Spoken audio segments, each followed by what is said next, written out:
वहां के एक शिपयार्ड की एक तस्वीर वायरल होने के बाद यह दावा किया गया कि चीन एक साथ 5 052D डिस्ट्रॉयर बना रहा है। और ये कोई आम जंगी जहाज नहीं, बल्कि ऐसे विध्वंसक हैं जो अगर समंदर में एक साथ उतर जाएं तो सुनामी ला दें, जिनकी गरज से ही दुश्मन कांप उठे, और अगर वो जंग में शामिल हो जाएं तो सामने वाले की तबाही निश्चित है। चीन ऐसे एक दो नहीं बल्कि 5 डिस्ट्रॉयर बना रहा है, और ऐसा तब है जब उसके पास पहले से ही दुनिया की सबसे बड़ी नौसेना है। लेकिन हथियारों की उसकी भूख मिटने के बजाय बढ़ती जा रही है। अब वो एक साथ 5 052D डिस्ट्रॉयर बना रहा है, जिनकी गिनती दुनिया में सबसे शक्तिशाली और बड़े जंगी जहाजों में की जाती है। और चीन की नौसेना में ऐसे 25 डिस्ट्रॉयर पहले से तैनात हैं, यानी उसके पास एक ऐसा खतरनाक जंगी जहाजों का बेड़ा है जो दुनिया के किसी भी देश को टक्कर दे सकता है।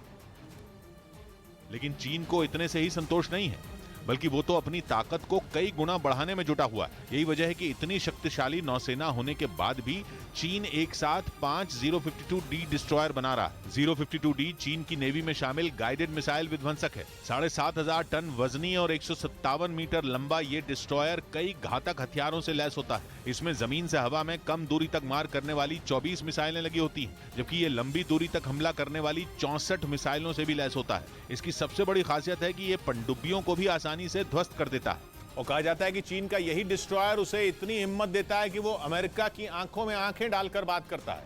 इतना ही नहीं, वो दक्षिण चीन सागर में मौजूद अमेरिकी नौसेना के 7वें बेड़े की भी परवाह नहीं करता, जिसे अमेरिका की नौसेना का सबसे ताकतवर बेड़ा कहा जाता है। ताइवान पर चीन से तनातनी के बाद से ही अमेरिका ने अपने 7वें बेड़े को दक्षिण चीन सागर में तैनात कर रखा है। इसके बाद भी चीन लगातार ताइवान को डरा रहा है, अपनी नौसेना का दम दिखा रहा है। लेकिन अब चीन से एक साथ 5 052D डिस्ट्रॉयर बनाने की जो तस्वीर आई, उसने ताइवान को और दहला दिया। क्योंकि चीन की नेवी के आगे ताइवान की नेवी दूर दूर तक नहीं टिकती। ताइवान हर तरफ से समंदर से घिरा है। चीन जब चाहे अपनी नेवी के जरिए ताइवान को चारों तरफ से घेर सकता है, यानी समंदर में जंग हुई तो चीन ताइवान को तबाह कर देगा। सुकेश चंद्रशेखर को दिल्ली की मंडोली जेल भेजा गया। करोड़ों की ठगी के आरोपी सुकेश चंद्रशेखर और उसकी पत्नी लीना को सुप्रीम कोर्ट के आदेश पर तिहाड़ से दिल्ली की मंडोली जेल में शिफ्ट कर दिया गया। सुकेश पर तिहाड़ जेल में कई अधिकारियों को भी रिश्वत देने का आरोप है। कनाडा दौरे पर गए लोकसभा स्पीकर ओम बिरला ने वहां रह रहे भारतीयों से मुलाकात की। सुप्रीम कोर्ट ने उस याचिका को खारिज कर दिया जिसमें 2007 के एक पुराने मामले में यूपी के सीएम योगी आदित्यनाथ के खिलाफ मुकदमा चलाने की मांग की गई थी।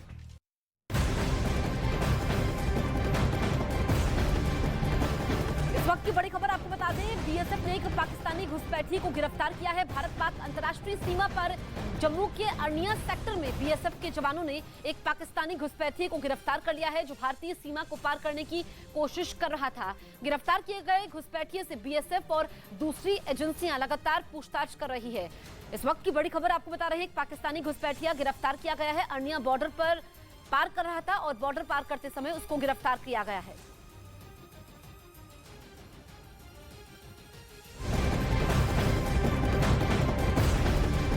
एक और बड़ी खबर आपको बता दें, कांग्रेस से इस्तीफा देने के बाद गुलाम नबी आजाद ने जल्द नई पार्टी बनाने का ऐलान कर दिया है। गुलाम नबी आजाद की पार्टी की जम्मू कश्मीर में पहली यूनिट बनेगी। इससे पहले शुक्रवार को कांग्रेस के सभी पदों से इस्तीफा देते हुए गुलाम नबी आजाद ने अपने इस्तीफे की चिट्ठी में राहुल गांधी पर निशाना साधा था, और अब यह जानकारी सामने आई है कि वो नई पार्टी बनाएंगे।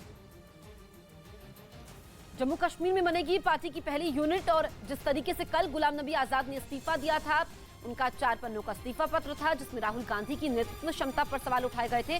अब उनकी पार्टी बनाने की बात सामने आई है और जम्मू कश्मीर में गुलाम नबी आजाद की पार्टी की पहली यूनिट होगी। चीन के ताइवान पर लगाए इंपोर्ट बैन की वजह से वहां के छोटे कारोबारियों को बड़े नुकसान की चिंता सताने लगी है। असल में दक्षिण चीन सागर में अमेरिका के बढ़ते दखल और नैन्सी पेलोसी की ताइवान यात्रा से चीन बौखलाया हुआ है, और वो इस कदर भड़का हुआ है कि उसने ताइवान को बर्बाद करने की जैसे कसम ही खा ली हो। पेलोसी के दौरे के बाद चीन ने पहले तो ताइवान के चारों तरफ करीब 1 हफ्ते तक लाइव फायर ड्रिल की। इस दौरान ताइवान को डराने के लिए चीन की सेना ने दर्जनों मिसाइलें उसकी समुद्री सीमा में दागी। कई दिनों तक उसके लड़ाकू विमान ताइवान के आसमान में गरजते रहे। इसके बाद चीन ने ताइवान की कमर तोड़ने के लिए उस पर कई तरह के आर्थिक प्रतिबंध भी लगा दिए, जिसका सबसे ज्यादा असर वहां रहने वाले छोटे कारोबारियों पर पड़ रहा है, क्योंकि वहां के ज्यादातर कारोबारी चीन को ध्यान में रखकर फलों और दूसरी चीजों का उत्पादन करते हैं। लेकिन चीन और ताइवान के बीच बने जंग के हालात की वजह से उनमें हड़कंप मचा। क्योंकि चीन ने ताइवान से आने वाली कई चीजों पर बैन लगा दिया है। असल में ताइवान के खट्टे फलों और छोटी समुद्री मछलियों की चीन में भारी डिमांड है। इसी वजह से वहां के किसान और मछुआरे चीन को ध्यान में रखते हुए बड़े पैमाने पर इनका उत्पादन और कारोबार करते हैं। लेकिन पेलोसी की ताइवान यात्रा के बाद से हालात पूरी तरह बदल गए। चीन ने न सिर्फ ताइवान को डराने के लिए एक के बाद एक कई मिलिट्री ड्रिल की, बल्कि उसने वहां की अर्थव्यवस्था को बर्बाद करने के लिए उस पर इंपोर्ट बैन तक लगा दिया, जिसका असर यह हुआ कि चीन से ताइवान की कारोबारियों को मिले सभी ऑर्डर कैंसिल कर दिए गए। हालांकि प्रतिबंध के बाद भी चीन में ताइवान से आने वाले फलों और दूसरी चीजों का बेसब्री से इंतजार किया जा रहा है। लेकिन आर्थिक पाबंदियों की वजह से सारा कारोबार ठप है, जिससे ताइवान के छोटे कारोबारियों को बड़े नुकसान की चिंता सताने लगी है। ताइवान का आरोप है कि चीन के लगाए सारे प्रतिबंध राजनीति से प्रेरित हैं, जबकि चीन की दलील यह है कि ताइवान से आने वाली मछलियों में प्रतिबंधित केमिकल मिलाया जाता है, जिससे वो जहरीली हो जाती हैं और इसी वजह से उन पर बैन लगाया गया है। इसी तरह 1 साल पहले चीन ने ताइवान से आने वाले अनानास पर भी खतरनाक केमिकल मिलाने का आरोप लगाते हुए बैन लगा दिया था।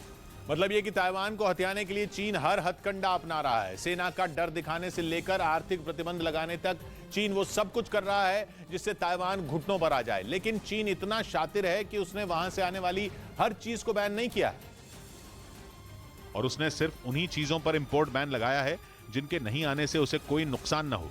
यही वजह है कि चीन ने सेमीकंडक्टर चिप को इस प्रतिबंध से अलग रखा है। वो जानता है कि इस पर बैन लगाने से उसे न सिर्फ नुकसान होगा, बल्कि उसकी घरेलू जरूरत भी पूरी नहीं हो पाएगी। मतलब ये कि ताइवान पर इंपोर्ट बैन लगाने के पीछे चीन की सोची समझी चाल है। क्योंकि ताइवान चीन का सबसे बड़ा ट्रेडिंग पार्टनर है। चीन अपने कुल इंपोर्ट का करीब 28% चीजों का आयात ताइवान से ही करता है। हालांकि जानकारों का कहना है कि चीन के लगाए आर्थिक प्रतिबंध काफी हद तक आंशिक हैं, लेकिन असलियत यह है कि इसकी मार सबसे ज्यादा वहां के छोटे कारोबारियों पर पड़ रही है।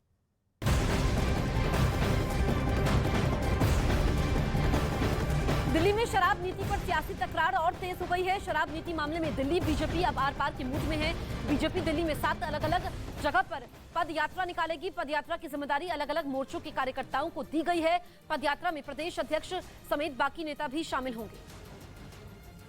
तो शराब नीति पर सियासी तकरार तेज हो गई है। बीजेपी ने आम आदमी पार्टी को घेरने की पूरी तैयारी कर ली है। दिल्ली बीजेपी पदयात्रा निकालेगी और जिम्मेदारी अलग अलग मोर्चों के कार्यकर्ताओं को दी गई है। पदयात्रा में प्रदेश अध्यक्ष समेत बाकी नेता भी शामिल होंगे।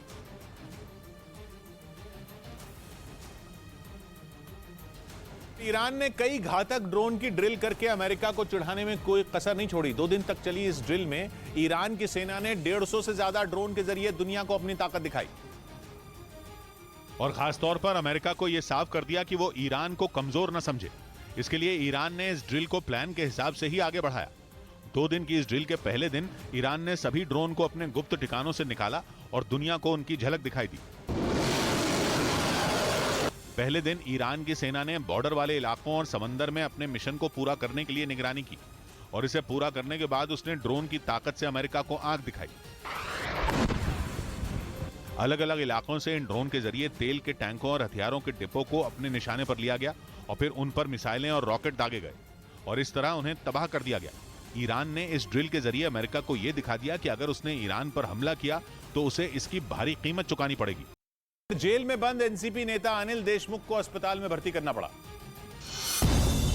महाराष्ट्र के पूर्व मंत्री और एनसीपी नेता अनिल देशमुख की आर्थर रोड जेल में तबीयत बिगड़ गई, जिसके बाद उन्हें जेजे अस्पताल में भर्ती करवाया गया। दिल्ली के गांधीनगर इलाके में कई दुकानदारों से 14 करोड़ की ठगी के आरोप में 3 लोगों को गिरफ्तार कर लिया गया। आरोप है कि ये लोग दुकानदारों से माल लेकर उन्हें गलत चेक दे देते थे, जो बाद में बाउंस हो जाते थे। श्री राम जन्मभूमि ट्रस्ट ने अयोध्या में बन रहे राम मंदिर की कुछ तस्वीरें सोशल मीडिया पर शेयर की। बिहार में सियासी बदलाव के बीच आरजेडी नेता अवध बिहारी चौधरी को सदन में विधानसभा का स्पीकर चुना गया।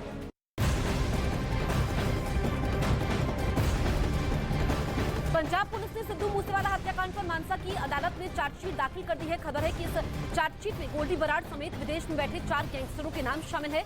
चार्जशीट में पुलिस ने 36 आरोपी बनाए हैं, जिनमें 24 के खिलाफ चालान पेश कर दिया है। वहीं चार्जशीट में 100 गवाहों का भी नाम शामिल है। तो मूसेवाला केस में चार्जशीट दाखिल हो चुकी है। मानसा कोर्ट में ये चार्जशीट दाखिल की गई है, जिसमें 100 गवाहों का नाम शामिल है। इसके अलावा 24 के खिलाफ चालान भी पेश किया गया है। कुल आरोपियों की अगर हम बात करें तो चार्जशीट में पुलिस ने 36 आरोपी बनाए हैं।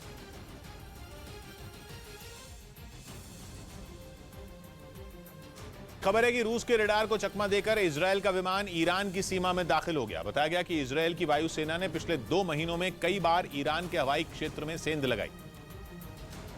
और इजरायल के इस घातक F-35 लड़ाकू विमान की भनक रूसी रडार को भी नहीं लगी, जो ईरान ने अपनी सीमा की सुरक्षा के लिए तैनात कर रखा है।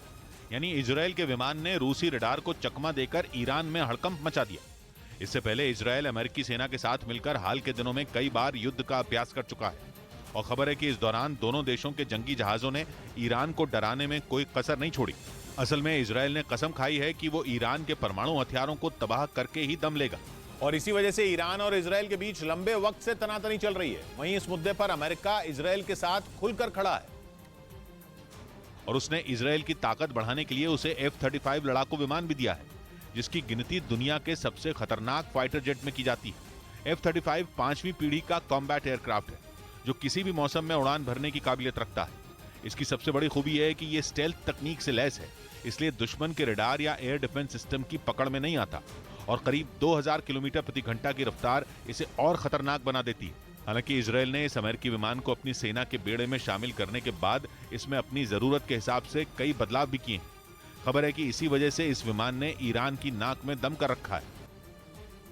उत्तर प्रदेश के चित्रकूट में बाढ़ प्रभावित इलाकों में राहत बचाव का काम तेज कर दिया गया। बीते कुछ दिनों से लगातार हो रही मूसलाधार बारिश की वजह से कई इलाकों में पानी भर गया है और फिर तो जहां गाड़ियां चला करती थी वहां नाव तैरती दिखाई दी। वहां से आई वीडियो में चारों तरफ पानी ही पानी नजर आया, जिसमें कई मकान और झोपड़ियां डूबी दिखाई दी। वहीं चारों तरफ जमा पानी की वजह से कई लोग अपने मकानों में फंस गए।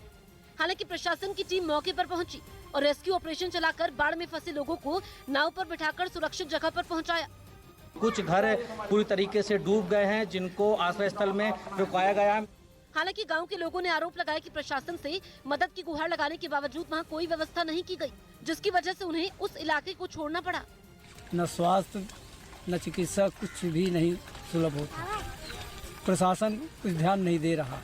बताया गया कि भारी बारिश से वहां बहने वाली यमुना नदी का जलस्तर बढ़ गया, जिसकी वजह से 2 दर्जन से ज्यादा गांव बाढ़ के पानी में डूब गए।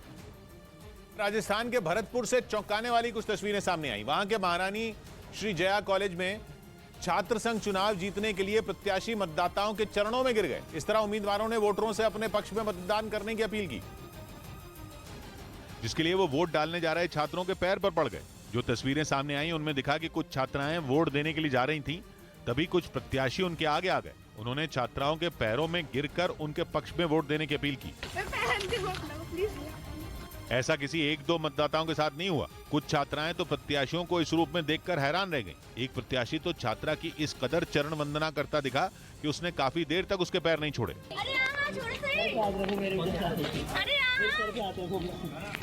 छात्र संघ चुनाव में खड़े हुए लगभग सभी उम्मीदवारों ने मतदाताओं के पैर पकड़ लिए ताकि वो उन्हें वोट दें, जिससे वो चुनाव जीत जाएं।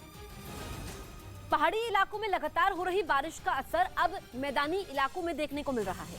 उत्तर प्रदेश की बांदा जिले की यमुना समेत कई नदियां उफान पर हैं और बांदा के कई इलाके बाढ़ की चपेट में आ गए हैं। यमुना नदी का जलस्तर खतरे के निशान से 2 मीटर ऊपर पहुंच गया है और केन नदी भी खतरे के निशान के करीब बह रही है। वहीं यूपी सरकार के मंत्री बाढ़ प्रभावित इलाकों का दौरा कर रहे हैं। बाढ़ प्रभावित क्षेत्रों का जिलाधिकारी के साथ हम लोग दौरा कर रहे हैं और जहां पर भी जो गांव प्रभावित हैं वहां नौकाएं जिलाधिकारी के द्वारा लगा दी गई हैं। बाढ़ में बांदा के दर्जनों गांव चपेट में आ गए हैं। प्रशासन यहां लोगों को मदद पहुंचाने का प्रयास कर रहा है। पश्चिमी मीडिया ने दावा किया कि युद्ध लंबा खिंचने की वजह से पुतिन की सेना हताश हो चुकी है। रूस और यूक्रेन युद्ध को 6 महीने से ज्यादा हो गए, लेकिन जंग अभी तक किसी नतीजे पर नहीं पहुंच सकी है। और इसी बात से रूसी सैनिक हताश हो गए हैं, क्योंकि 6 महीने की लंबी जंग लड़ने के बाद भी उनके हाथ ज्यादा कुछ नहीं लगा। अब तक वो यूक्रेन के कुछ हिस्सों पर ही कब्जा कर पाए हैं, लेकिन इसके लिए भी उन्हें यूक्रेन के पलटवार में भारी कीमत चुकानी पड़ी है। जंग जब शुरू हुई थी तो पुतिन ने भी नहीं सोचा था कि जेलेंस्की की सेना उनके आगे इतने दिनों तक टिक पाएगी, लेकिन पश्चिमी देशों से मिले हथियारों से यूक्रेन के सैनिक लगातार डटे हुए हैं। खबर है कि यूक्रेन के ताबड़तोड़ हमलों से रूस के सैनिक अब पस्त हो चुके हैं और इसीलिए वो जंग के मैदान को छोड़कर घर वापस जाना चाहते हैं। यूक्रेन के जिन हिस्सों पर रूस ने कब्जा किया है उन्हें छुड़ाने के लिए जेलेंस्की की सेना जोरदार हमले कर रही है, लेकिन खबर है कि जंग लड़ते लड़ते ऊब चुके पुतिन के जवान अब पहले जैसा पलटवार नहीं कर पा रहे हैं और वो कुछ इलाकों से तो पीछे भी हट रहे हैं। यही नहीं, दावा तो यहां तक किया जा रहा है कि रूस के कई सैनिक अब जंग से बचना चाहते हैं। क्योंकि यूक्रेन की सेना उन पर भीषण हमले कर रही है, जिनमें वो अपने साथियों को खो रहे हैं। खबर है कि रूस सैनिकों की कमी से इस तरह से जूझ रहा है कि वो अपने यहाँ जेलों में बंद खतरनाक कैदियों को भी लड़ने के लिए यूक्रेन भेज रहा है। पश्चिमी देशों का अनुमान है कि यूक्रेन जंग में अब तक रूस के 40,000 से ज्यादा सैनिकों की मौत हो चुकी है और जवानों की इसी कमी को दूर करने के लिए पुतिन ने 2023 तक बड़ी तादाद में सैनिकों की भर्ती करने का आदेश दिया है। जानकारी के मुताबिक पुतिन ने अगले साल तक 1,37,000 सैनिकों की भर्ती करने को कहा है। हालांकि पुतिन के आदेश में यह साफ नहीं हो सका कि जिन लोगों की भर्ती होगी वो स्थायी तौर पर रूसी सेना में सेवाएं देंगे या वो वॉलंटियर होंगे। दिल्ली और असम के मुख्यमंत्रियों में ट्विटर वॉर हुई। अरविंद केजरीवाल ने 2 दिन पहले असम के कुछ स्कूलों को बंद करने से जुड़ी एक खबर का जिक्र किया और वहां स्कूल बंद करने के बजाय पढ़ाई में सुधार करने को कहा। इस ट्वीट के जवाब में असम के मुख्यमंत्री ने अरविंद केजरीवाल पर पलटवार कर दिया और असम में 8,000 से ज्यादा नए स्कूल खोलने का दावा किया। साथ ही केजरीवाल से ये पूछ लिया कि उन्होंने राजधानी में पिछले 7 साल में कितने स्कूल खोले। असम के सीएम के सवालों पर अरविंद केजरीवाल ने फिर ट्वीट किया और लिखा कि उनका मकसद कमियां निकालना नहीं था। केजरीवाल के इस जवाब के बाद बीजेपी के कई नेता भी केजरीवाल से सोशल मीडिया पर उलझते रहे। इधर जम्मू कश्मीर के अनंतनाग में बादल फटने से तबाही मच गई, जिसकी वजह से वहां ऐसा सैलाब आया कि पहाड़ों का मलबा कई इलाकों में जा घुसा, जिससे वहां के लोगों का जीना मुहाल हो गया। जो वीडियो सामने आया उसमें एक स्कूल में पहाड़ों का मलबा और मटमैला पानी घुसता नजर आया, जिसकी वजह से स्कूल की इमारत को भारी नुकसान पहुंचा। वहीं एक दूसरे इलाके से आए वीडियो में मूसलाधार बारिश की वजह से पहाड़ से पानी सड़कों पर तेज रफ्तार से ऐसे बहता दिखाई दिया जैसे कि नदी उतर आई हो। खबर है कि पाकिस्तान ने भारत में घुसपैठ बढ़ाने के लिए अपने टेरर कैंप और लॉन्च पैड LOC के पास शिफ्ट कर दिए हैं। पता चला है कि इन कैंपों में मौजूद आतंकवादियों को सीधा पाकिस्तान की खुफिया एजेंसी ISI से निर्देश मिल रहे हैं और ISI के इशारे पर ही LOC के पास भारत के खिलाफ ये बड़ी साजिश रची जा रही है। सूत्र बता रहे हैं LOC के पास शिफ्ट किए गए टेरर कैंप लश्कर-ए-तैयबा, जैश-ए-मोहम्मद और हिजबुल मुजाहिदीन जैसे आतंकी संगठनों के हैं, जिन्होंने ISI के इशारे पर भारत में घुसपैठ करने के लिए कई रूट बनाए हैं। सबसे खतरनाक बात यह कि LOC के पास पाकिस्तान के जितने भी लॉन्च पैड हैं, सब में ऐसे आतंकी हैं जिनकी ट्रेनिंग पूरी हो चुकी है। यानी LOC के पास भारत के खिलाफ बड़ी साजिश रची जा रही है और कभी भी कई आतंकी घुसपैठ कर सकते हैं। टेंशन बढ़ाने वाली बात यह है कि जो भी आतंकी भारत में घुसेंगे वो अपना काम करने के लिए पूरी तरह तैयार हो चुके हैं और भारत में एंट्री करते ही वो बड़ी घटनाओं को अंजाम दे सकते हैं। पता चला है इन आतंकियों ने भारत में घुसपैठ के लिए कई रूट सुरक्षा बल को चकमा देने के लिए बनाए। खबर है कि इस हफ्ते सेना ने सीमा पर घुसपैठ की 2 कोशिशों को फेल किया। लेकिन जो जानकारी मिल रही है उससे साफ है कि पाकिस्तान का सीमा पर घुसपैठ करने का लंबा चौड़ा प्लान है, जिसे वहां पले बढ़े आतंकी संगठनों ने एक्टिव कर दिया है और आतंकवादियों को ट्रेनिंग देकर सीमा के पास बने लॉन्च पैड पर भेजा जा रहा है। खबर है कि कुछ आतंकियों को हथियार देकर भेजा जाएगा और कुछ को भारत में आने के बाद हथियार मिलेंगे, क्योंकि पाकिस्तान ड्रोन के जरिए करीब 300 छोटे हथियार सीधे भारत में गिरा चुका है, जिन्हें श्रीनगर और घाटी के दूसरे इलाकों में हाइब्रिड किलिंग के लिए इस्तेमाल किया जाएगा, क्योंकि पाकिस्तान अब आतंकवादी नहीं हाइब्रिड आतंकवादी बना रहा है, जिनका काम करने का तरीका पुराने आतंकवादियों से अलग और ज्यादा खतरनाक है, क्योंकि ये आतंकी घटना को अंजाम देकर गायब हो जाते हैं। इसलिए सुरक्षा एजेंसियों के लिए इन आतंकवादियों को ढूंढना मुश्किल हो जाता है, क्योंकि पाकिस्तान से आने वाले हाइब्रिड आतंकवादी केवल 1 या 2 घटनाओं को ही अंजाम देते हैं और फिर अपनी सामान्य जिंदगी में लौट जाते हैं, क्योंकि उन्हें केवल 1 या 2 वारदात के लिए मोटी रकम मिलती है। यही नहीं, ये आतंकी पुराने आतंकियों की तरह AK-47 या बड़ी बड़ी बंदूकें नहीं बल्कि छोटी पिस्तौल का इस्तेमाल करते हैं और फिर भीड़ में ऐसे गुम हो जाते हैं कि पुलिस और सुरक्षा बलों के लिए उन्हें ढूंढना मुश्किल हो जाए, क्योंकि इनका कोई ट्रैक रिकॉर्ड या फिर तस्वीरें नहीं होती और इसीलिए इन्हें हाइब्रिड आतंकवादी बोला जाता है, क्योंकि इन्हें पुराने आतंकियों की तरह फोटो खिंचवाने और प्रचार पाने का शौक नहीं होता। ये मोटे पैसे लेकर हाइब्रिड किलिंग करते हैं और फरार हो जाते हैं। खबर है कि घाटी में पिछले दिनों हुई टारगेट किलिंग ऐसे ही आतंकियों ने की और भीड़ में गुम हो गए। बस सूत्र बता रहे हैं कि कश्मीर में लश्कर-ए-तैयबा और जैश-ए-मोहम्मद के कई आतंकवादी छिपे हुए हैं, जिनके लिए पाकिस्तान से छोटे हथियार भेजे गए हैं, जो ड्रोन के जरिए भारत पहुंच चुके हैं। सूत्र बता रहे हैं कि श्रीनगर के आसपास 50 आतंकवादी छिपे हुए हैं जो हमले की फिराक में हैं। पता चला है कि छिपे आतंकियों को जैसे ही ISI से ग्रीन सिग्नल मिलेगा, ये अपना काम कर देंगे। इसी हफ्ते भारत की सेना ने राजौरी से एक आतंकवादी को पकड़ा है, जिसे सेना की चौकियों को उड़ाने के लिए ISI ने 30,000 रुपए दिए थे। यानी खतरा बड़ा है और समय कम। ISI तैयार बैठी है और उसने LOC के पास चालें चलनी शुरू कर दी, जबकि भारत के सामने आतंकियों को पहचानने और उन्हें पकड़ने की चुनौती, क्योंकि ये पता चला है कि इस बार सीमा पार से 1-2 नहीं बल्कि कई आतंकी आने वाले हैं, वो भी ऐसे जो बिल्कुल नए हैं और घाटी के आम लोगों जैसे लगते हैं। टेंशन ये भी है कि उनका कोई रिकॉर्ड नहीं है, इसलिए उन्हें पकड़ने का हर प्लान हवा में तीर चलाने जैसा होगा। इसलिए इस बार भारतीय सेना और सुरक्षा एजेंसियों को ISI के प्लान का तगड़ा तोड़ निकालना होगा।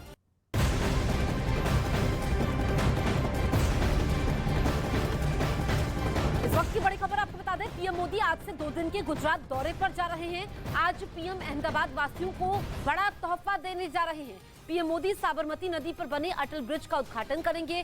पहले दिन मोदी साबरमती रिवर फ्रंट पर आयोजित होने वाले खादी उत्सव कार्यक्रम में एक सभा को संबोधित करेंगे। वहीं से पीएम फुटओवर ब्रिज अटल ब्रिज का उद्घाटन करेंगे। इसका नाम पूर्व पीएम अटल बिहारी वाजपेयी के नाम पर रखा गया है। चलिए अब आपको बताते हैं कि जिस ब्रिज का उद्घाटन पीएम मोदी करने जा रहे हैं उसकी खासियत क्या है, और ब्रिज के बारे में हम आपको जानकारी दे दें। पुल करीब 74 करोड़ 29 लाख की लागत से बना है। पुल की लंबाई 300 मीटर और चौड़ाई 14 मीटर है। ये पुल साबरमती रिवर फ्रंट के पूर्व और पश्चिम छोर को जोड़ेगा।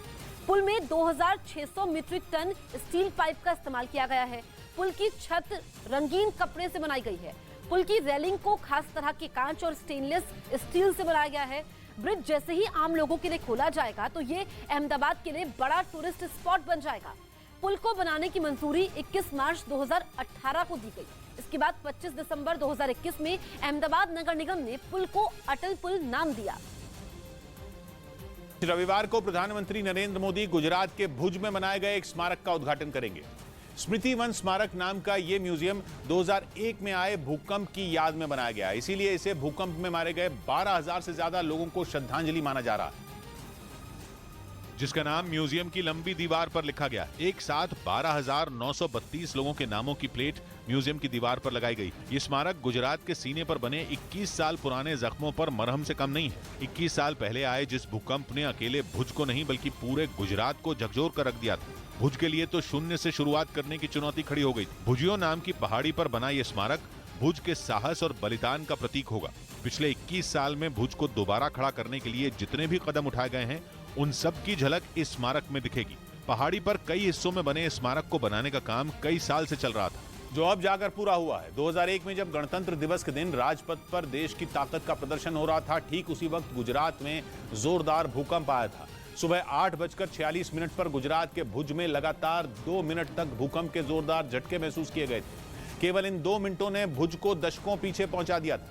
भारत के इतिहास में सबसे ज्यादा तबाही मचाने वाले जो भूकंप गिने जाते हैं उनमें भुज के इस भूचाल को शामिल किया जाता है। 12,932 लोगों की जान इस भूकंप की वजह से चली गई।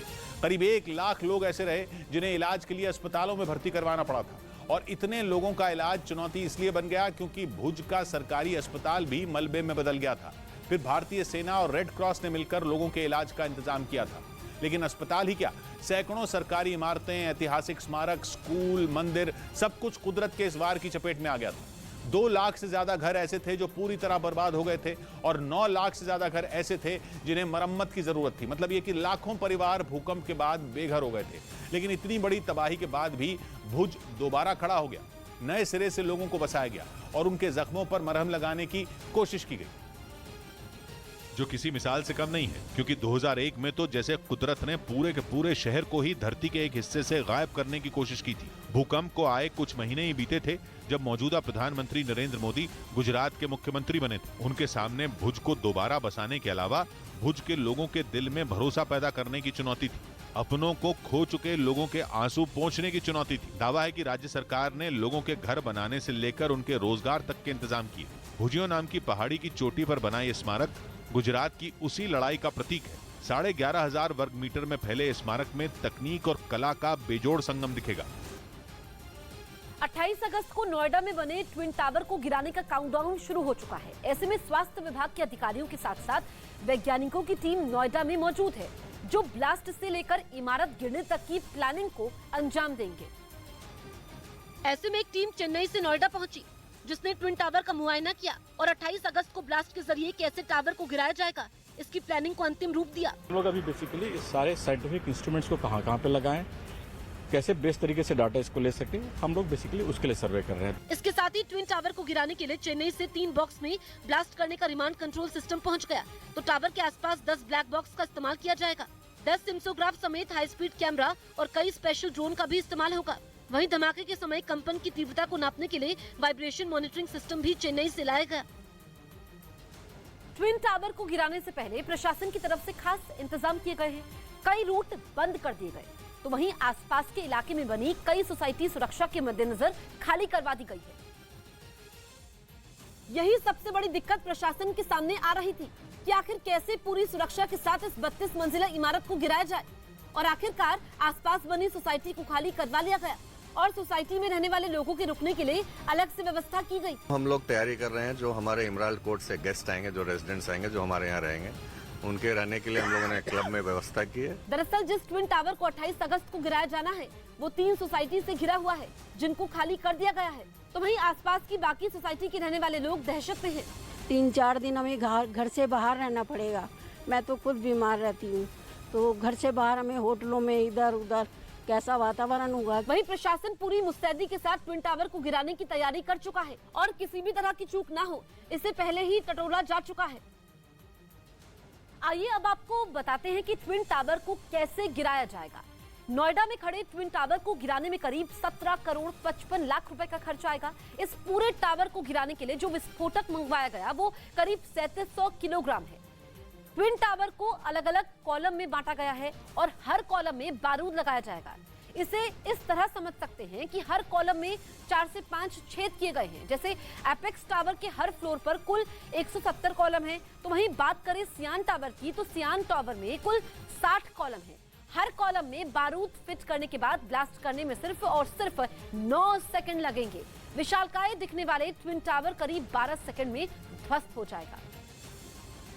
ट्विन टावर को गिराने की तैयारी पूरी हो चुकी है, तो वहीं ब्लास्टर भी हर एक चीज को बारीकी से जांच रहे हैं, जिससे ब्लास्ट के वक्त किसी भी तरह की चूक ना हो और नोएडा में खड़े ट्विन टावर को आसानी से गिराया जा सके। इसके लिए एडिफिस कंपनी के ब्लास्टर चेतन दत्ता लंबे वक्त से नोएडा में मौजूद रहे और ट्विन टावर का बारीकी से मुआयना किया था, जिसके बाद पूरी प्लानिंग की गई। ट्विन टावर के फ्लोर को कॉलम में बांटकर उसमें बारूद भरा जाएगा और फिर ब्लैक बॉक्स यानी कि डायनामाइट बॉक्स के जरिए ब्लास्ट किया जाएगा। करंट जनरेट तब होता है जब ये लाइट ब्लिंक करनी स्टार्ट कर देगी। इट मींस ये करंट तैयार हो गया है and then I will simply press that button. इसी डायनामाइट बॉक्स के जरिए नोएडा में बनी ट्विन टावर नाम की विशालकाय इमारत को सिर्फ 9 सेकंड के अंदर धराशायी कर दिया जाएगा। दिल्ली के पास नोएडा में रविवार को गिराए जाने वाले ट्विन टावर की वजह से कई अस्पतालों को अलर्ट कर दिया गया। हालांकि प्रशासन ने खतरे की वजह से आसपास की इमारतों को पहले ही खाली करा लिया। साथ ही नोएडा के 4 अस्पतालों को भी अलर्ट पर रखा गया है, ताकि किसी भी अनहोनी की स्थिति में फौरन एक्शन लिया जा सके। जानकारी के मुताबिक जिन अस्पतालों को हाई अलर्ट पर रखा गया है उनमें जेपी हॉस्पिटल, फिलिक्स हॉस्पिटल, यथार्थ अस्पताल और नोएडा के सेक्टर 30 में मौजूद जिला अस्पताल शामिल हैं। इसके अलावा 6 एम्बुलेंस भी मौके पर रहेंगी। जानकारी के मुताबिक वहां इंसान ही नहीं बल्कि हाउसिंग सोसाइटी में मौजूद कुत्तों को बचाने की भी तैयारी कर ली गई है। वहां एम्बुलेंस की मदद से करीब 23 कुत्तों को सुरक्षित जगह पर पहुंचाया गया। बहुत सारी एनिमल एम्बुलेंसेज आपको नजर आ रही हैं, जहां पर जो स्ट्रे डॉग्स है फिलहाल वो भी इसमें नजर आ रहे हैं। बताया गया कि इन कुत्तों को कुछ दिन के लिए इस इलाके से दूर रखा जाएगा और हालात सामान्य होने के बाद वापस उसी जगह पर छोड़ दिया जाएगा। ऐसा इसलिए क्योंकि करीब 30 मंजिल की 2 इमारतें गिरने से जो धूल उठेगी वो लोगों के लिए परेशानी का सबब बन सकती है। 2 साल पहले यानी 2020 में केरल के कोच्चि में इसी तरह से एक बिल्डिंग गिराई गई थी, जिसकी 17 मंजिलों को मलबे में बदलने में सिर्फ 6 सेकंड का वक्त लगा था। उसमें भी भारी मात्रा में बारूद लगाया गया था, जिसके फटते ही बिल्डिंग भरभराकर गिर पड़ी थी।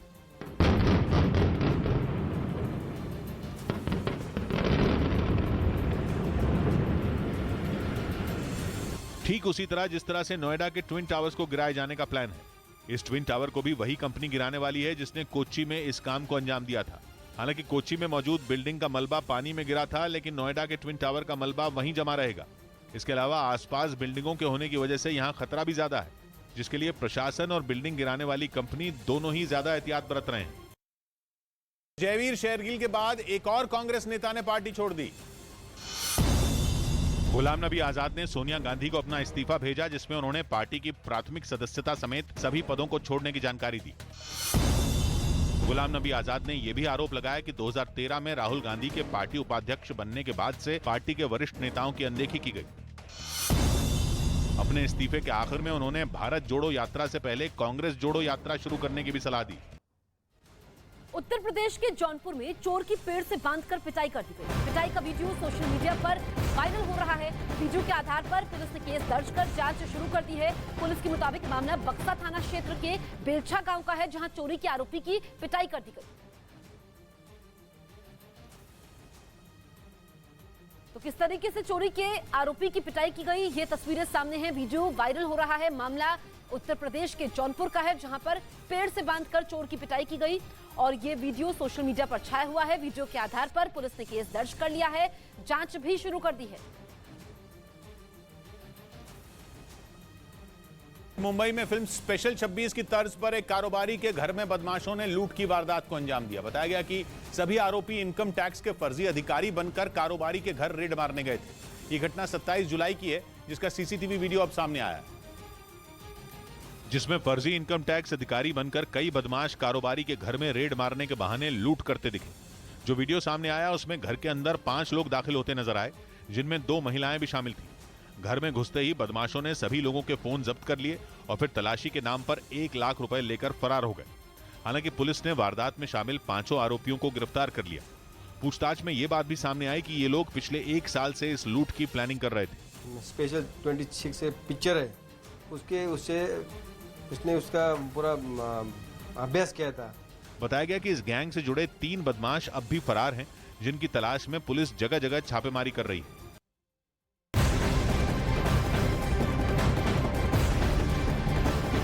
इस वक्त की बड़ी खबर आपको बता दें, राजधानी दिल्ली की नांगलोई में कूड़े के ढेर में भीषण आग लगी, जिसके बाद आग बुझाने का काम शुरू किया गया। दमकल कर्मियों ने काफी मशक्कत के बाद आग पर काबू पाया। तो नांगलोई में कूड़े के ढेर में ये आग लगी थी। काफी भीषण ये आग थी, जिसको काबू कर लिया गया है। राहत की बात है, क्योंकि ये आग आसपास के इलाकों में भी फैल सकती थी। आग काफी भीषण थी। दमकल कर्मियों को काफी मेहनत करनी पड़ी आग पर काबू पाने के लिए।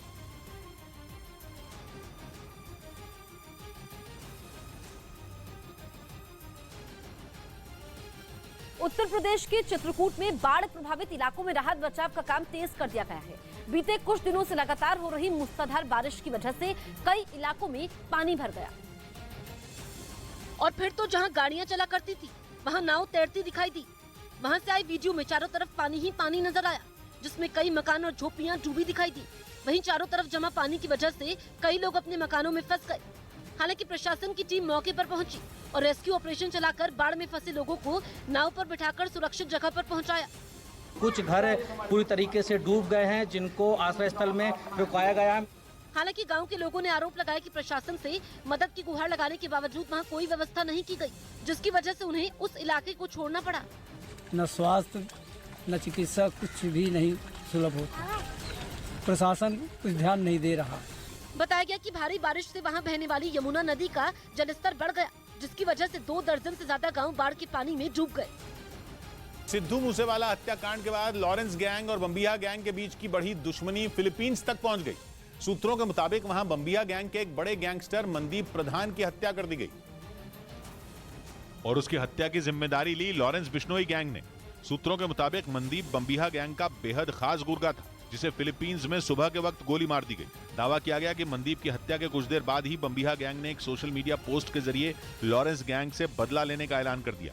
बताया गया कि फिलीपींस में मारा गया मनदीप पंजाब का रहने वाला था और इसी वजह से इस गैंग वॉर की खबर मिलते ही पंजाब में हड़कंप मच गया।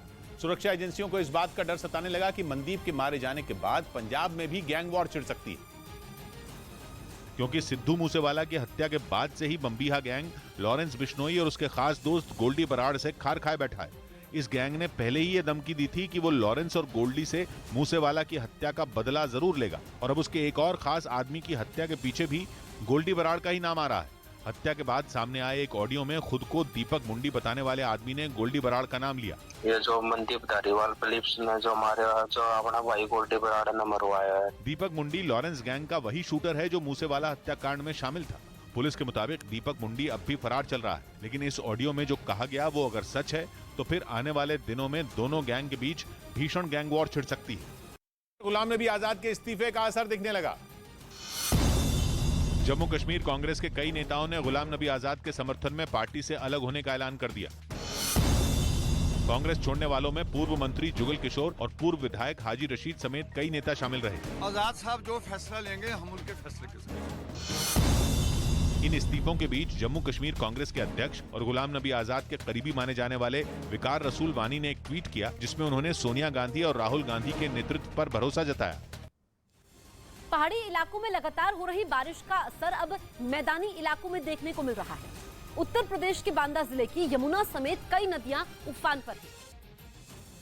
और बांदा के कई इलाके बाढ़ की चपेट में आ गए हैं। यमुना नदी का जलस्तर खतरे के निशान से 2 मीटर ऊपर पहुंच गया है और केन नदी भी खतरे के निशान के करीब बह रही है। वहीं यूपी सरकार के मंत्री बाढ़ प्रभावित इलाकों का दौरा कर रहे हैं। बाढ़ प्रभावित क्षेत्रों का जिलाधिकारी के साथ हम लोग दौरा कर रहे हैं और जहां पर भी जो गांव प्रभावित हैं वहां नौकाएं जिलाधिकारी के द्वारा लगा दी गई है। बाढ़ में बांदा के दर्जनों गांव चपेट में आ गए हैं। प्रशासन यहां लोगों को मदद पहुंचाने का प्रयास कर रहा है। संयुक्त राष्ट्र में एक प्रस्ताव पर भारत ने रूस के खिलाफ खड़े होने का फैसला कर लिया, लेकिन भारत का ये कूटनीतिक दांव कई मायनों में बेहद अहम साबित हुआ। न तो रूस से भारत की दोस्ती पर कोई फर्क पड़ा और न ही अमेरिका को शिकायत का मौका मिला, क्योंकि यूक्रेन जंग में भारत का रुख अमेरिका को परेशान करता रहा है। 6 महीने से बाइडेन आरोप लगा रहे हैं कि भारत रूस की मदद कर रहा है, लेकिन इस बार अमेरिका से यह मौका छिन गया। लेकिन रूस को भी नाराजगी का मौका नहीं मिला, जिसका मतलब है कि भारत और रूस की दोस्ती पहले जितनी ही मजबूत है। इसीलिए भारत के इस कूटनीतिक दांव की खूब तारीफ हो रही है। संयुक्त राष्ट्र सुरक्षा परिषद में आज तक ऐसा कभी नहीं हुआ था जब भारत ने रूस के खिलाफ वोटिंग की हो, लेकिन वो रिकॉर्ड भी इस बार टूट गया। हालांकि एक ऐसा प्रस्ताव था जिस पर भारत के वोट का कोई खास असर नहीं पड़ने वाला था, क्योंकि सिर्फ रूस ने अपने प्रस्ताव के पक्ष में वोट दिया, बाकी जितने भी वोट डाले गए वो सभी प्रस्ताव के विरोध में पड़े। असल में संयुक्त राष्ट्र में यूक्रेन के राष्ट्रपति जेलेंस्की भाषण देने वाले हैं। उनका यह भाषण ऑनलाइन होगा, लेकिन पुतिन का कहना है कि जेलेंस्की को ऑनलाइन भाषण नहीं देना चाहिए, बल्कि उन्हें खुद संयुक्त राष्ट्र के हॉल में पहुंचकर भाषण देना चाहिए। रूस के इसी ऐतराज के बाद वोटिंग कराने का फैसला लिया गया था, ताकि यह तय किया जा सके कि जेलेंस्की ऑनलाइन भाषण दे सकते हैं या नहीं। इससे पहले भी जेलेंस्की अप्रैल और जून में संयुक्त राष्ट्र सुरक्षा परिषद की बैठक में ऑनलाइन भाषण दे चुके हैं। इसीलिए भारत समेत सभी सदस्यों ने रूस के प्रस्ताव का समर्थन नहीं किया और उसके खिलाफ वोटिंग की। इधर जम्मू कश्मीर के अनंतनाग में बादल फटने से तबाही मच गई, जिसकी वजह से वहां ऐसा सैलाब आया कि पहाड़ों का मलबा कई इलाकों में जा घुसा, जिससे वहां के लोगों का जीना मुहाल हो गया। जो वीडियो सामने आया उसमें एक स्कूल में पहाड़ों का मलबा और मटमैला पानी घुसता नजर आया, जिसकी वजह से स्कूल की इमारत को भारी नुकसान पहुंचा। वहीं एक दूसरे इलाके से आए वीडियो में मूसलाधार बारिश की वजह से पहाड़ से पानी सड़कों पर तेज रफ्तार से ऐसे बहता दिखाई दिया जैसे कि नदी उतर आई हो। प्रधानमंत्री नरेंद्र मोदी दुनिया के सबसे पसंदीदा नेता बन गए। ये दावा मॉर्निंग कंसल्ट पॉलिटिकल इंटेलिजेंस नाम की इंटरनेशनल संस्था के एक सर्वे में किया गया, जिसमें प्रधानमंत्री नरेंद्र मोदी की ग्लोबल लीडर अप्रूवल रेटिंग सबसे ज्यादा रही। मॉर्निंग कंसल्ट पॉलिटिकल इंटेलिजेंस समय समय पर यह सर्वे करती है और इस बार के सर्वे में भारत के प्रधानमंत्री की रेटिंग 75% रही और उन्होंने अमेरिका के राष्ट्रपति जो बाइडेन और ऑस्ट्रेलिया के प्रधानमंत्री को पीछे छोड़ दिया। यह सर्वे दुनिया के 22 देश के नेताओं पर किया गया और रेटिंग में भारत के पीएम टॉप पर रहे। इससे पहले प्रधानमंत्री 2020 में 84% लोकप्रियता के साथ लिस्ट में पहले नंबर पर रह चुके हैं। 2021 में भी ये सिलसिला जारी रहा और इसी साल जनवरी में हुए सर्वे में भी वो 71% लोगों की पसंद के साथ पहले नंबर पर थे। ये नया इस वक्त की बड़ी खबर आपको बता दें, पीएम मोदी आज से 2 दिन के गुजरात दौरे पर जा रहे हैं। आज पीएम अहमदाबाद वासियों को बड़ा तोहफा देने जा रहे हैं। पीएम मोदी साबरमती नदी पर बने अटल ब्रिज का उद्घाटन करेंगे। पहले दिन मोदी साबरमती रिवर फ्रंट पर आयोजित होने वाले खादी उत्सव कार्यक्रम में एक सभा को संबोधित करेंगे। वहीं से पीएम फुटओवर ब्रिज अटल ब्रिज का उद्घाटन करेंगे। इसका नाम पूर्व पीएम अटल बिहारी वाजपेयी के नाम पर रखा गया है। तो खादी उत्सव की भी शुरुआत करने वाले हैं पीएम मोदी। 2 दिनों के गुजरात दौरे पर हैं। उनका दौरा काफी ज्यादा अहम हो जाता है। शाम 5:30 बजे अटल ब्रिज की सौगात देने वाले हैं पीएम मोदी। चलिए अब आपको बताते हैं कि जिस ब्रिज का उद्घाटन पीएम मोदी करने जा रहे हैं उसकी खासियत क्या है। पुल करीब 74 करोड़ 29 लाख की लागत से बना है। पुल की लंबाई 300 मीटर और चौड़ाई 14 मीटर है। ये पुल साबरमती रिवर फ्रंट के पूर्व और पश्चिम छोर को जोड़ेगा। पुल में 2600 मीट्रिक टन स्टील पाइप का इस्तेमाल किया गया है। पुल की छत रंगीन कपड़े से बनाई गई है। पुल की रेलिंग को खास तरह के कांच और स्टेनलेस स्टील से बनाया गया है। ब्रिज जैसे ही आम लोगों के लिए खोला जाएगा तो ये अहमदाबाद के लिए बड़ा टूरिस्ट स्पॉट बन जाएगा। पुल को बनाने की मंजूरी 21 मार्च 2018 को दी गई। इसके बाद 25 दिसंबर 2021 में अहमदाबाद नगर निगम ने पुल को अटल पुल नाम दिया। रविवार को प्रधानमंत्री नरेंद्र मोदी गुजरात के भुज में बनाए गए एक स्मारक का उद्घाटन करेंगे। स्मृति वन स्मारक नाम का यह म्यूजियम 2001 में आए भूकंप की याद में बनाया गया, इसीलिए इसे भूकंप में मारे गए 12,000 से ज्यादा लोगों को श्रद्धांजलि माना जा रहा है, जिसका नाम म्यूजियम की लंबी दीवार पर लिखा गया। एक साथ 12,932 लोगों के नामों की प्लेट म्यूजियम की दीवार पर लगाई गई। ये स्मारक गुजरात के सीने पर बने 21 साल पुराने जख्मों पर मरहम से कम नहीं है। 21 साल पहले आए जिस भूकंप ने अकेले भुज को नहीं बल्कि पूरे गुजरात को झकझोर कर रख दिया था। भुज के लिए तो शून्य से शुरुआत करने की चुनौती खड़ी हो गई। भुजियो नाम की पहाड़ी पर बना ये स्मारक भुज के साहस और बलिदान का प्रतीक होगा। पिछले 21 साल में भुज को दोबारा खड़ा करने के लिए जितने भी कदम उठाए गए हैं उन सब की झलक इस स्मारक में दिखेगी।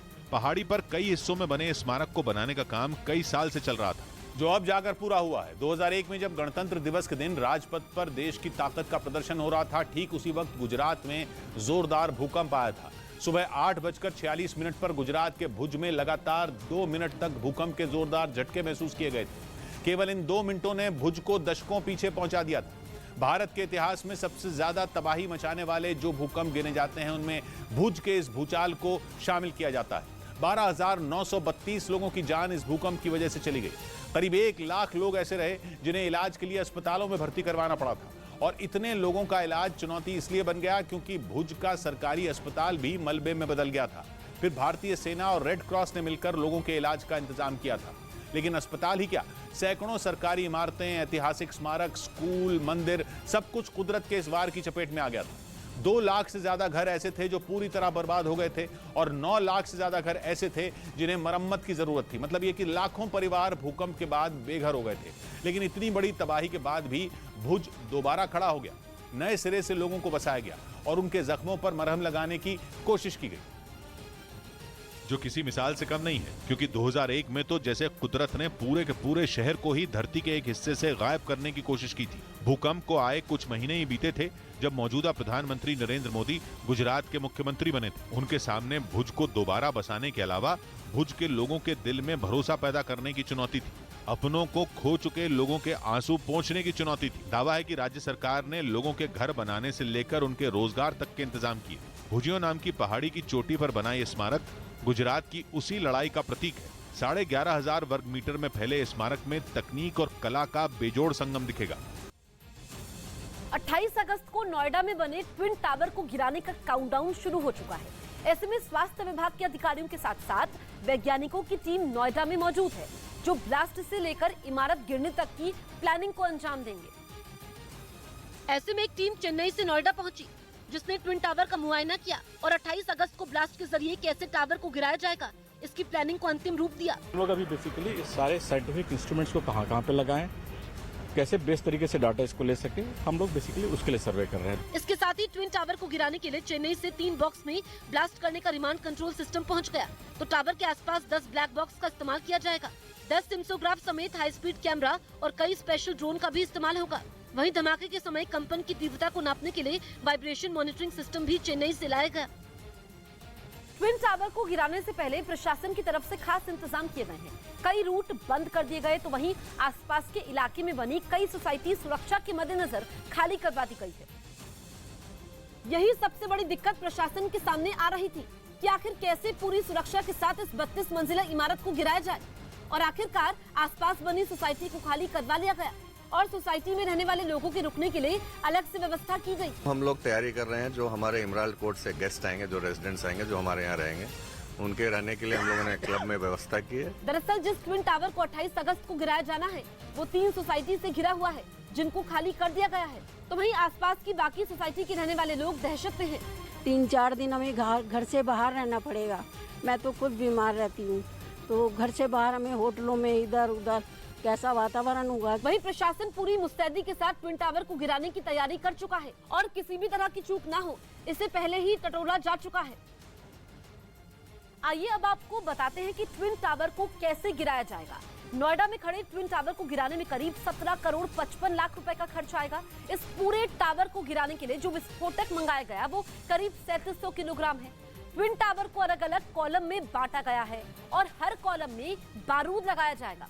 इसे इस तरह समझ सकते हैं कि हर कॉलम में 4 से 5 छेद किए गए हैं। जैसे अपेक्स टावर के हर फ्लोर पर कुल 170 कॉलम है, तो वहीं बात करें सियान टावर की, सियान टावर में कुल 60 कॉलम है। हर कॉलम में बारूद फिट करने के बाद ब्लास्ट करने में सिर्फ और सिर्फ 9 सेकंड लगेंगे। विशालकाय दिखने वाले ट्विन टावर करीब 12 सेकंड में ध्वस्त हो जाएगा। ट्विन टावर को गिराने की तैयारी पूरी हो चुकी है, तो वहीं ब्लास्टर भी हर एक चीज की बारीकी से जांच कर रहे हैं, जिससे ब्लास्ट के वक्त किसी भी तरह की चूक ना हो और नोएडा में खड़े ट्विन टावर को आसानी से गिराया जा सके। इसके लिए एडिफिस कंपनी के ब्लास्टर चेतन दत्ता लंबे वक्त से नोएडा में मौजूद रहे और ट्विन टावर का बारीकी से मुआयना किया था, जिसके बाद पूरी प्लानिंग की गई। ट्विन टावर के फ्लोर को कॉलम में बांटकर उसमें बारूद भरा जाएगा और फिर ब्लैक बॉक्स यानी कि डायनामाइट बॉक्स के जरिए ब्लास्ट किया जाएगा। करंट जनरेट तब होता है जब ये लाइट ब्लिंक करनी स्टार्ट कर देगी। इट मींस ये करंट तैयार हो गया है and then I will simply press that button. इसी डायनामाइट बॉक्स के जरिए नोएडा में बनी ट्विन टावर नाम की विशालकाय इमारत को सिर्फ 9 सेकंड के अंदर धराशायी कर दिया जाएगा। दिल्ली के पास नोएडा में रविवार को गिराए जाने वाले ट्विन टावर्स की वजह से कई अस्पतालों को अलर्ट कर दिया गया। हालांकि प्रशासन ने खतरे की वजह से आसपास की इमारतों को पहले ही खाली करा लिया। साथ ही नोएडा के 4 अस्पतालों को भी अलर्ट पर रखा गया है ताकि किसी भी अनहोनी की स्थिति में फौरन एक्शन लिया जा सके। जानकारी के मुताबिक जिन अस्पतालों को हाई अलर्ट पर रखा गया है उनमें जेपी हॉस्पिटल, फिलिक्स हॉस्पिटल, यथार्थ अस्पताल और नोएडा के सेक्टर 30 में मौजूद जिला अस्पताल शामिल हैं। इसके अलावा 6 एम्बुलेंस भी मौके पर रहेंगी। जानकारी के मुताबिक वहां इंसान ही नहीं बल्कि हाउसिंग सोसाइटी में मौजूद कुत्तों को बचाने की भी तैयारी कर ली गई है। वहां एम्बुलेंस की मदद से करीब 23 कुत्तों को सुरक्षित जगह पर पहुंचाया गया। बहुत सारी एनिमल एम्बुलेंसेज आपको नजर आ रही हैं, जहां पर जो स्ट्रे डॉग्स है फिलहाल वो भी इसमें नजर आ रही हैं। बताया गया कि इन कुत्तों को कुछ दिन के लिए इस इलाके से दूर रखा जाएगा और हालात सामान्य होने के बाद वापस उसी जगह पर छोड़ दिया जाएगा। ऐसा इसलिए क्योंकि करीब 30 मंजिल की 2 इमारतें गिरने से जो धूल उठेगी वो लोगों के लिए परेशानी का सबब बन सकती है। 2 साल पहले यानी 2020 में केरल के कोच्चि में इसी तरह से एक बिल्डिंग गिराई गई थी, जिसकी 17 मंजिलों को मलबे में बदलने में सिर्फ 6 सेकंड का वक्त लगा था। उसमें भी भारी मात्रा में बारूद लगाया गया था, जिसके फटते ही बिल्डिंग भरभराकर गिर पड़ी थी।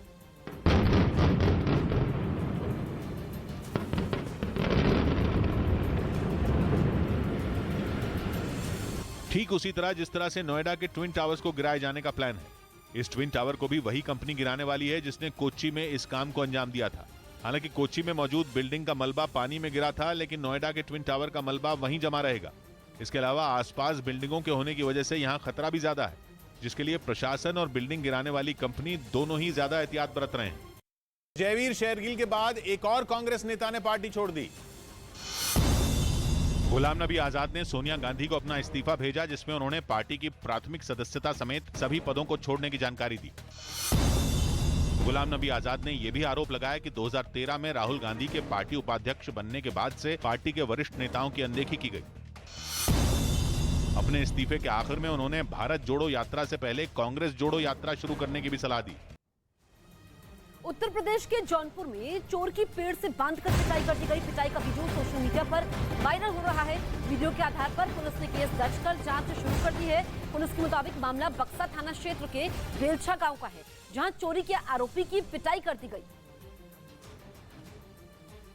तो पुलिस ने केस दर्ज कर लिया है। यूपी के जौनपुर का यह मामला है। पेड़ से बांधकर चोर की पिटाई की गई। ये मामला सोशल मीडिया पर छाया हुआ है, वीडियो वायरल हुआ। उसके बाद पुलिस मामले का संज्ञान लेती है और यहां पर जांच शुरू कर दी जाती है। मुंबई में फिल्म स्पेशल 26 की तर्ज पर एक कारोबारी के घर में बदमाशों ने लूट की वारदात को अंजाम दिया। बताया गया कि सभी आरोपी इनकम टैक्स के फर्जी अधिकारी बनकर कारोबारी के घर रेड मारने गए थे। ये घटना 27 जुलाई की है, जिसका सीसीटीवी वीडियो अब सामने आया है, जिसमें फर्जी इनकम टैक्स अधिकारी बनकर कई बदमाश कारोबारी के घर में रेड मारने के बहाने लूट करते दिखे। जो वीडियो सामने आया उसमें घर के अंदर 5 लोग दाखिल होते नजर आए, जिनमें 2 महिलाएं भी शामिल थीं। घर में घुसते ही बदमाशों ने सभी लोगों के फोन जब्त कर लिए और फिर तलाशी के नाम पर 1 लाख रुपए लेकर फरार हो गए। हालांकि पुलिस ने वारदात में शामिल 5 आरोपियों को गिरफ्तार कर लिया। पूछताछ में ये बात भी सामने आई कि ये लोग पिछले 1 साल से इस लूट की प्लानिंग कर रहे थे। स्पेशल 26 से पिक्चर है, उसने उसका पूरा अभ्यास किया था। बताया गया कि इस गैंग से जुड़े 3 बदमाश अब भी फरार हैं, जिनकी तलाश में पुलिस जगह जगह छापेमारी कर रही है।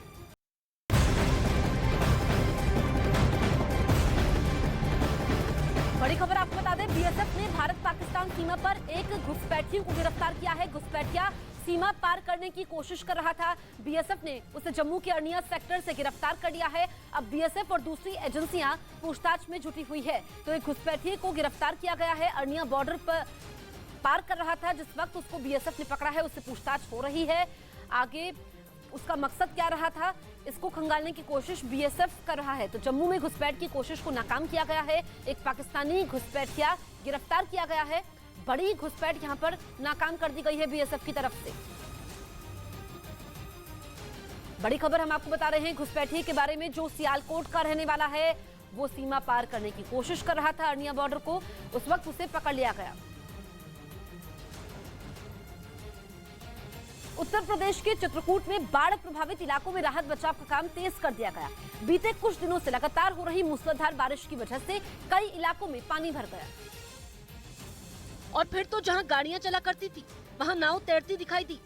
वहां से आई वीडियो में चारों तरफ पानी ही पानी नजर आया, जिसमें कई मकान और झोपड़ियां डूबी दिखाई दी।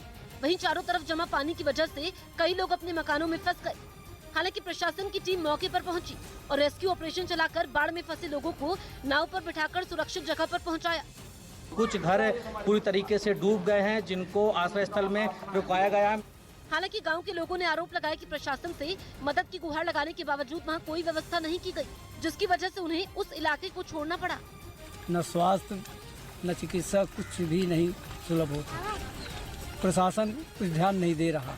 बताया गया कि भारी बारिश से वहां बहने वाली यमुना नदी का जलस्तर बढ़ गया, जिसकी वजह से 2 दर्जन से ज्यादा गांव बाढ़ के पानी में डूब गए। सिद्धू मूसेवाला हत्याकांड के बाद लॉरेंस गैंग और बम्बिया गैंग के बीच की बढ़ी दुश्मनी फिलीपींस तक पहुंच गई। सूत्रों के मुताबिक वहां बम्बिया गैंग के एक बड़े गैंगस्टर मनदीप प्रधान की हत्या कर दी गई और उसकी हत्या की जिम्मेदारी ली लॉरेंस बिश्नोई गैंग ने। सूत्रों के मुताबिक मनदीप बम्बिया गैंग का बेहद खास गुर्गा था, जिसे फिलीपींस में सुबह के वक्त गोली मार दी गई। दावा किया गया कि मनदीप की हत्या के कुछ देर बाद ही बम्बिया गैंग ने एक सोशल मीडिया पोस्ट के जरिए लॉरेंस गैंग से बदला लेने का ऐलान कर दिया। बताया गया कि फिलीपींस में मारा गया मनदीप पंजाब का रहने वाला था और इसी वजह से इस गैंग वॉर की खबर मिलते ही पंजाब में हड़कंप मच गया। सुरक्षा एजेंसियों को इस बात का डर सताने लगा कि मनदीप के मारे जाने के बाद पंजाब में भी गैंग वॉर छिड़ सकती है, क्योंकि सिद्धू मूसेवाला की हत्या के बाद से ही बम्बिया गैंग लॉरेंस बिश्नोई और उसके खास दोस्त गोल्डी बराड़ से खार खाए बैठा है। इस गैंग ने पहले ही ये धमकी दी थी कि वो लॉरेंस और गोल्डी से मूसेवाला की हत्या का बदला जरूर लेगा और अब उसके एक और खास आदमी की हत्या के पीछे भी गोल्डी बराड़ का ही नाम आ रहा है।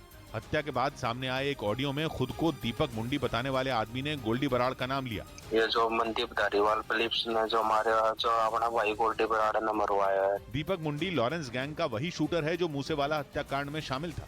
पुलिस के मुताबिक दीपक मुंडी अब भी फरार चल रहा है, लेकिन इस ऑडियो में जो कहा गया वो अगर सच है तो फिर आने वाले दिनों में दोनों गैंग के बीच भीषण गैंग वॉर छिड़ सकती है। गुलाम नबी आजाद के इस्तीफे का असर दिखने लगा। जम्मू कश्मीर कांग्रेस के कई नेताओं ने गुलाम नबी आजाद के समर्थन में पार्टी से अलग होने का ऐलान कर दिया। कांग्रेस छोड़ने वालों में पूर्व मंत्री जुगल किशोर और पूर्व विधायक हाजी रशीद समेत कई नेता शामिल रहे। आजाद साहब जो फैसला लेंगे हम उनके फैसले के साथ। इन इस्तीफों के बीच जम्मू कश्मीर कांग्रेस के अध्यक्ष और गुलाम नबी आजाद के करीबी माने जाने वाले विकार रसूल वानी ने एक ट्वीट किया, जिसमें उन्होंने सोनिया गांधी और राहुल गांधी के नेतृत्व पर भरोसा जताया। पहाड़ी इलाकों में लगातार हो रही बारिश का असर अब मैदानी इलाकों में देखने को मिल रहा है। उत्तर प्रदेश के बांदा जिले की यमुना समेत कई नदियां उफान पर हैं।